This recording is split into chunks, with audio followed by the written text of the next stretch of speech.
Dalawa patay, 50 sugatan habang isa ang nawawala matapos madiskaril ang isang pampasaherong tren sa Russia. At US President Joe Biden at dating US President Donald Trump maghaharap sa isang presidential debate. Si Joyce Salamatin sa sentro ng balita.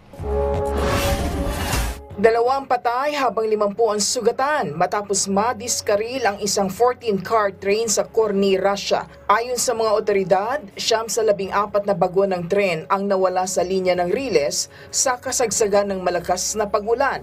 Isang pasahero ang patuloy pa rin pinaghahanap. Papunta sanang Novorossiysk ang nasabing tren, sakay ang higit 200 pasahero. Nangako naman ang Russian Railways na magbabayad ng tinatayang 2 million ruble o halos $23,000 para sa insurance ng mga namatay.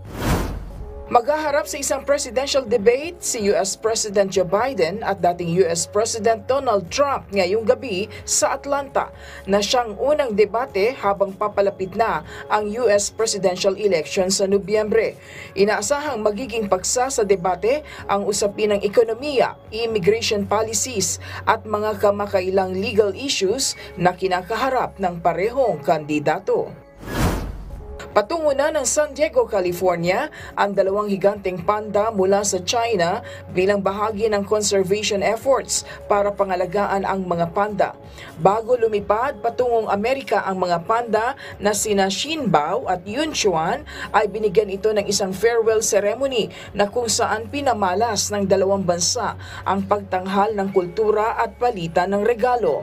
Joyce Salamatin para sa Pambansang TV sa Bagong Pilipinas.